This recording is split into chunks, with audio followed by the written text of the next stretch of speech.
Non-fungible tokens, also known as NFTs, are making the biggest buzz in the world of blockchain. And serious money's being made on them digital streets too. Arguably the most well-known NFT artist is Beeple, whose work entitled Every Days was sold for $69 million. And he has another work that sold for $30 million. And another digital artist known as Pac, well, his latest creation, The Merge, was sold for more than, get this, $90 million, making it the most expensive NFT to date. Here to break all this down for us, because some of y'all wondering, what's an NFT and how they making all this money off of it? I want to help explain this to you, but I don't know nothing. So I got Iris Nevins. She is the co-founder and CEO of Umba Daima. Welcome to the show, Iris. I need you to start from a very basic place for me and my audience. What is NFT and how do they work? Or how does it work? So NFT stands for non-fungible token. What this means is essentially an NFT is a smart technology. It's a smart software technology similar to Ethereum, Bitcoin, but even smarter in that it allows you to take intellectual or physical property and turn it into a digital item or a digital asset that you can trade. Now, what do you tell people who say, oh, NFTs are fake, ain't nothing but a JPEG, and how they making money off all this? Mhm.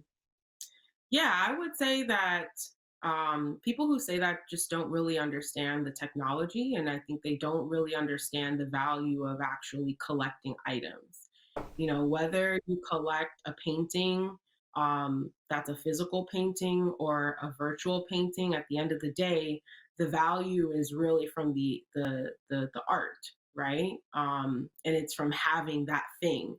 It doesn't matter if someone out there has a fake copy of that painting. You have the original. And so it's the same thing in the digital world. It's really about having that original authentic copy. And because of the technology, you can verify the authenticity. You can verify the date when it was created, who created it. And then the other amazing thing is that the smart contracts underneath NFTs allow for you to create rules.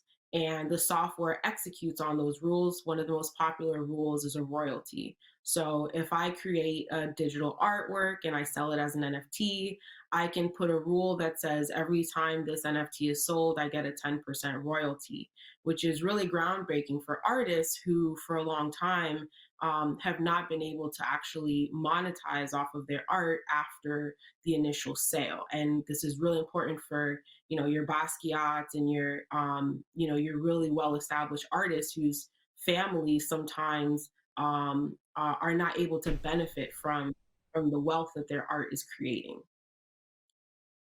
Now, if I'm understanding this correctly, spaces like NFT are democratizing playing fields everywhere, where everybody has direct access to buyers and sellers. But I guess the question for me is still, how equitable is the current NFT space for Black artists and Black entrepreneurs? Because sometimes when I hear democratized space, whether it's in social media, whether it's the internet more broadly a decade or two ago, it seems like the democracy falls short when it comes to us. Hmm. So I think there's a number of issues. One is the fact that adoption by Black people has happened at a slower pace, right? It took us a little bit longer to actually catch on to this technology and start to onboard into the space. And then on top of that, you have the fact that Black artists who were in NFTs are still facing a lot of the similar issues that you see in the traditional art world. Collectors who have the money to buy art may not necessarily want to spend it on Black art, or they may not even see the work of Black artists in their network because the only people around them are other perhaps white or people from their background. So one of the things that we've been trying to work on is to increase the visibility of these artists, of these Black artists, and their amazing work, because we're really confident that if they had more eyes on their work, that they would be able to sell a lot more. Now, your company, Umba Daima, is in the NFT space. What does, tell me about the company, what it does, what it means, and how it helps Black creatives.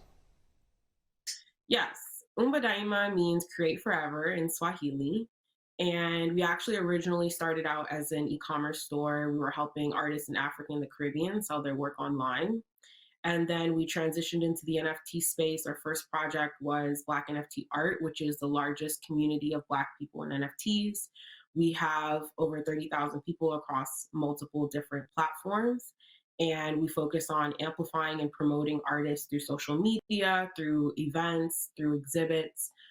We did an exhibit with Afrotech last year. We did one with Rock Nation, and we also curated our own virtual exhibit that generated around 70,000 in sales.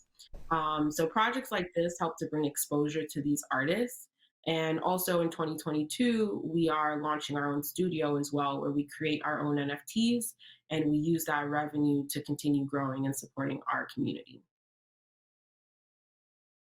When I think about growth, and you talk about growing NFTs in the community and the financial piece of it, which is important, it makes me wonder about the future of the NFT in general. You know, will there come a point where it'll be integrated into our normal lives? Absolutely. I think NFTs are going to change every single industry, just like software has changed every single industry.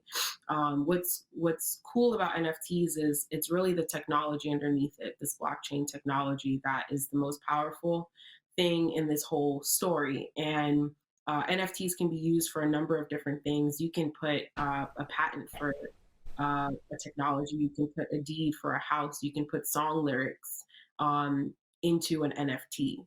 And so I think that really the sky is the limit for how people choose to use this technology. And you're going to see a lot of innovation and a lot of entrepreneurs and new businesses coming out of this industry that go way beyond the art use case. How do you respond to some of the criticism against NFT and the larger blockchain industry that it, leaves a huge carbon print and the ambiguous copyright regulations might cause major headaches down the line? hmm Yeah, when it comes to copyright, I think that's something that has been a struggle for artists for a long time, and I think that those issues existed before NFTs. I don't think they're specifically related to NFTs. And then when it comes to the environment, I think that the concerns are definitely valid.